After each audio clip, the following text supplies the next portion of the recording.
Alors, l'éducation à l'environnement et au développement durable n'est pas une nouveauté. Elle a commencé dans les années, à la fin du siècle, avec au départ toute une éducation par la nature, pour la nature. Et puis après, il y a les enjeux environnementaux, les questions des déchets, du climat qui sont venus se rajouter à ça. Puis, bien sûr, avec la dynamique du développement durable, le questionnement de notre modèle économique et de notre modèle de développement social. Et donc, l'éducation à l'environnement et au développement durable, c'est justement une éducation au changement, une condition à la transition écologique, à notre changement de modèle, comment on amène l'ensemble des citoyens de notre société à anticiper et à comprendre les enjeux pour pouvoir assurer le changement d'un nouveau mode de développement.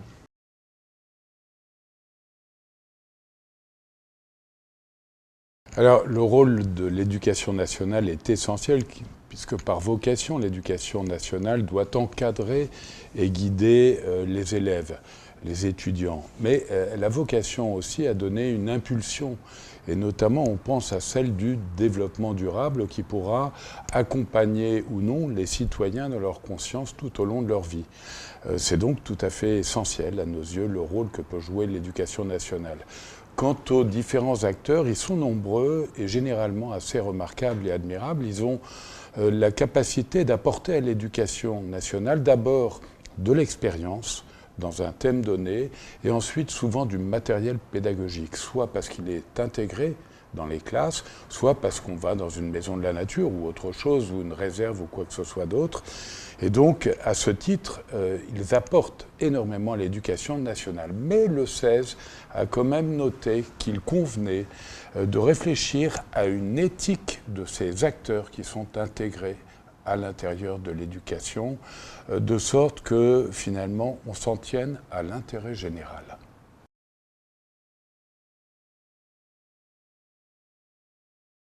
Alors notre projet d'avis,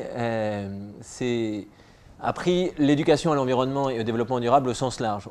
Quand on parle d'éducation, le but du jeu, c'est d'accompagner les citoyens vers ce nouveau modèle de développement, ce nouveau modèle économique, ce nouveau modèle social et environnemental pour nos sociétés. Et donc, on prend le terme éducation à la fois dans une dynamique d'information, de sensibilisation, permet de faire réagir les citoyens, et puis aussi de les former, de leur apporter des connaissances autour des questions de la nature, de l'environnement et des enjeux du développement durable. Le grand axe de la vie, c'est de faire un continuum éducatif pour tous les citoyens tout au long de la vie. C'est de dire, ne pas se focaliser sur l'éducation égale la formation initiale et donc le public jeune, mais bien prendre l'éducation au sens large pour que ça concerne chacun des citoyens. À la fois, comment on fait de l'éducation à l'environnement et au développement durable dans le monde du travail, comment, quand on est salarié, quand on est dirigeant, on est sensibilisé aux dynamiques d'environnement et de développement durable. Comment, quand on est citoyen, acteur de la vie de tous les jours, notamment quand on est consommateur ou quand on regarde la télévision, comment par ce biais-là, on arrive aussi à être sensibilisé à la question de l'environnement et du développement durable. Et enfin, un des axes forts était de dire, on voit bien qu'il y a deux intérêts pour que l'éducation à l'environnement et au développement durable fonctionne, à la fois une action volontariste de l'État et des collectivités locales pour vraiment aider l'ensemble des acteurs à avoir une vraie dynamique de sensibilisation, de formation autour des questions d'environnement et de développement durable. Et le deuxième, c'est surtout que les acteurs arrivent à travailler ensemble, le monde de l'entreprise, le monde associatif, le monde éducatif, les collectivités, puissent vraiment travailler ensemble pour pouvoir permettre à l'ensemble des citoyens de prendre conscience que notre monde est fini et qu'il va falloir arriver à grandir en humanité en 2050 avec 9 milliards d'individus, mais sur une planète, sur un espace qui est physique limité.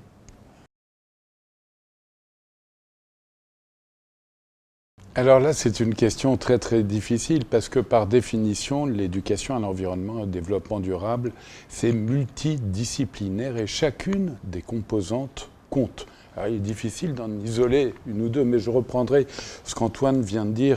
Il y a deux axes qui nous paraissent importants.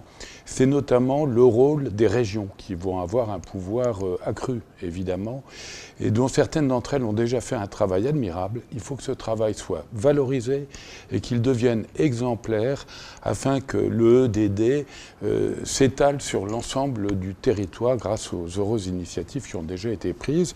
La deuxième chose, c'est de faire des citoyens des acteurs avertis tout au long de leur vie.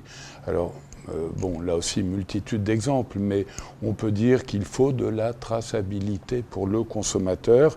Le rôle des médias, on l'a dit, est tout à fait important. On peut même dire que le CSA pourrait accompagner une démarche d'éducation à l'environnement et au développement durable. Et enfin, le EDD, ce n'est pas quelque chose qui doit être contraignant, qui fait peur. Ça doit être agréable, positif, voire ludique. Donc, on prêche pour valoriser toutes ces journées de la mer, ces journées du développement durable, ces fêtes de la nature, et puis plus particulièrement, on revient sur ce qu'on avait déjà dit pour la saisine biodiversité, le patrimoine, la notion de patrimoine, notamment lors des journées européennes du patrimoine. Cette notion-là doit s'élargir au-delà du culturel pour intégrer le naturel. On souhaite que le patrimoine des Français soit à la fois culturel et naturel.